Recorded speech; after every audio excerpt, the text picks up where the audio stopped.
नमस्कार, स्वागत आहे तुमचं आजच्या रेसिपीमध्ये। आज आपण बनवणार आहोत पालकाचे धपाटे। पालक भाजी तर अशी काही खाल्ल्या जात नाही। असे धपाटे बनवल्यानंतर सर्वजण घरातले आपले आवडीने हे धपाटे खातात। कधी कधी आपल्याला टिफिनला काय द्यावे हा प्रश्न पडतो। लहानांच्या आणि मोठ्यांच्याही टिफिनला हे धपाटे करून दिल्यानंतर इतके आवडीने खाल्ले जातात की पुन्हा बनव अशी आपल्याला ऑर्डर ऐकावी लागते। चला तर मग ही आपण धपाटे कसे बनवलेत ते पाहूया आणि त्यासाठी आपण काय काय साहित्य घातले तेही पाहूया। त्यासाठी आपण एक पालक निवडून बारीक कट करून घेतलाय। त्यानंतर त्यामध्ये घालण्यासाठी आपल्याला घ्यायचं आहे लसूण निवडून घ्यायचा आहे 10 ते 15 पाकळ्या। त्यानंतर जिरं, मीठ आणि मिरच्या घ्यायच्या आहे आपल्याला 10 ते 15, आपल्या आवडीनुसार आपल्याला तिखट घ्यायचं आहे। त्यानंतर त्यात घालण्यासाठी आपल्याला पिठं घ्यायची आहेत। गव्हाचं पीठ घेतलं आपण 1 वाटी, बाजरीचं पीठ घेतलं आपण अर्धी पाऊण वाटी, त्यानंतर कॉर्नफ्लॉवर घेतलं 2 चमचे, अर्धी वाटी बेसन पीठ घेतलं, 2 चमचे आपण तांदळाचं पीठ घेतलं। त्यानंतर त्यामध्ये घालण्यासाठी आपण तीळ घेतलेत, त्यानंतर ओवा घेतलाय। आपण बाजरीच्या पिठाऐवजी आपण ज्वारीचं पीठही घालू शकतो। त्यानंतर आता एक कढई आपण गॅसवर गरम करण्यासाठी ठेवली आहे। त्यामध्ये थोडं तेल घालून घेतलंय आणि ही पालक आपण जी निवडून घेतली बारीक कट करून घेतलेली ती यामध्ये आपण घालून घ्यायचंय। त्यानंतर त्यामध्ये आपण मीठ घालून घ्यायचं अर्धा चमचा आणि ही भाजी आपण व्यवस्थित परतून घ्यायची आहे। म्हणजे ही कच्ची भाजी आपण त्यामध्ये घातली तर आपल्या पोटाला बाधण्याची शक्यता असते, त्यामुळे ही भाजी आपण अगोदर परतून घ्यायची आहे। तुम्ही पाहू शकता आपली भाजी किती थोडी झाली आहे परतून। आता आपल्याला गॅसची फ्लेम बंद करून घ्यायची आहे आणि ही भाजी एका भांड्यामध्ये काढून घेऊया। त्यानंतर दुसऱ्या भांड्यामध्ये आता आपण ही पिठं चाळणीने चाळून घेऊया। आता गव्हाचं पीठ आपण यामध्ये घालून घेतलंय। त्यानंतर त्यामध्ये घालून घ्यायचं आपल्याला बाजरीचं पीठ। त्यानंतर त्यामध्ये आपल्याला घालायचं आहे बेसन पीठ। त्यानंतर त्यामध्ये घालायचं आहे आपल्याला कॉर्नफ्लॉवर। त्यानंतर त्यामध्ये आता आपल्याला घालायचं आहे जे आपण तांदळाचं पीठ घेतलेलं आहे 2 चमचे ते। आता हे सर्व साहित्य आपण चाळून घेऊया चाळणीच्या मदतीने। तुम्ही पाहू शकता आपलं सर्व साहित्य चाळून झालेलं आहे आणि त्यामध्ये आता आपण घालून घेऊया ही जी भाजी आपण परतून घेतलेली आहे ती। त्यानंतर त्यामध्ये आपण घालून घ्यायचं आहे जे वाटण आपण वाटून घेतलेलं आहे, हिरवी मिरची, लसूण, जिरे आणि मीठ हे वाटण आपण त्यामध्ये घालून घ्यायचे। त्यानंतर त्यामध्ये काही आपण मसाले घालून घेऊया। अर्धा चमचा आपण लाल तिखट घालूया, त्यानंतर त्यामध्ये 1 चमचा धना पावडर, अर्धा चमचा हळद, त्यानंतर जे आपण तीळ घेतलेले 2 चमचे ते तीळ घालून घेऊया। त्यानंतर जे ओवा आपण घेतलेला आहे त्यामध्ये घालण्यासाठी तो ओवा घालून घेऊया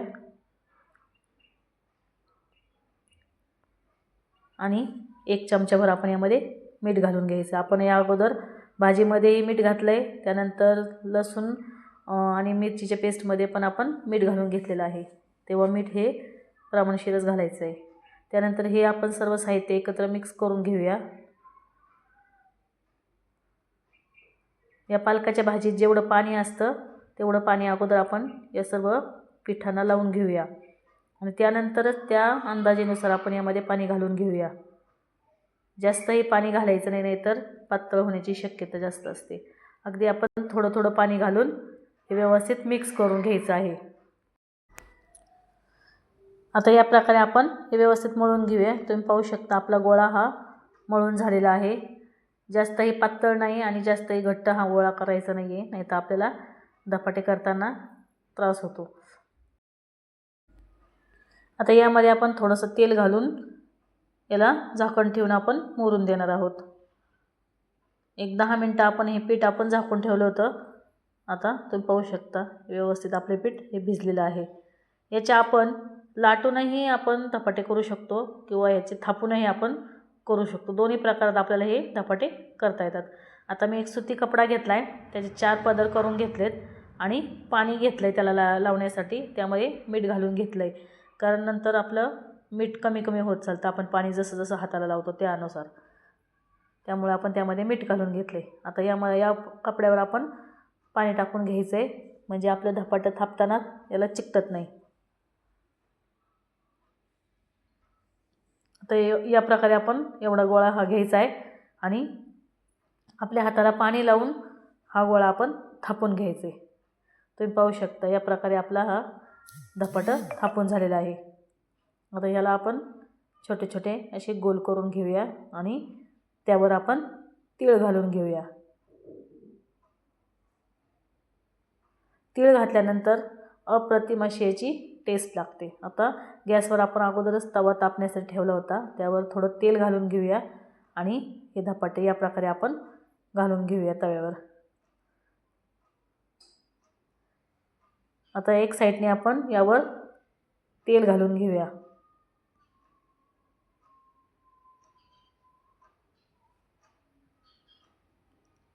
म्हणजे जी खालची बाजू आहे ती व्यवस्थित याची भाजली जाते. आणि थोडंसं उलथण्याच्या साहाय्याने आपण याला मोकळं करून घेऊया. त्यानंतर वरच्या बाजूने आपण आता थोडीशी आणखी तीळ घालून घेऊया, कारण आपण खालच्या साईडने आपण तीळ लावले होते. वरच्या बाजूने याला आता तीळ लावून घेऊया. आता ही दुसरी बाजू आपण याची पलटून घेऊया.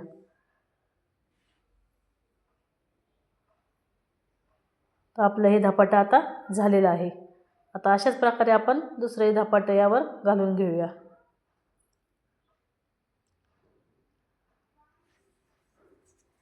आता तुम्ही पाहू शकता आपण दुसरंही धपाटं या प्रकारे थापून घेतलं आहे आणि यावर घालून घेतलं आहे. व त्यावरही अशा प्रकारे आपण तीळ घालून घेऊया.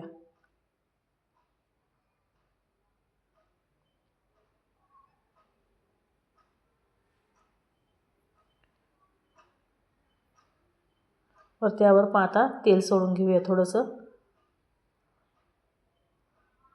आणि हे धपाटं आपण पलटी करून घेऊया.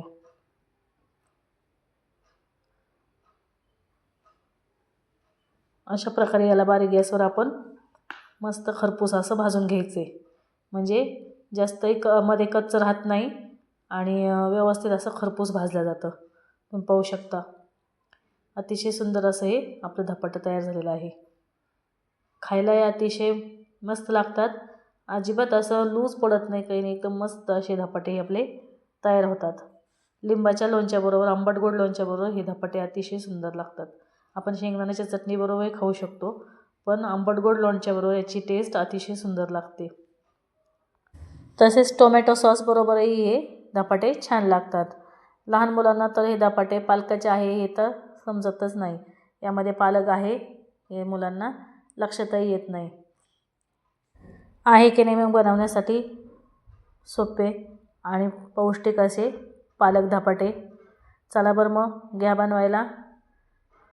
व्हिडिओ आवडला असेल तर लाईक करा, शेअर करा आणि चॅनलवर नवीन असाल तर सबस्क्राईब करायला अजिबात विसरू नका आणि बेल आयकॉनचे बटन प्रेस करा, म्हणजे तुम्हाला प्रत्येक व्हिडिओचे नोटिफिकेशन ही मिळत जाईल.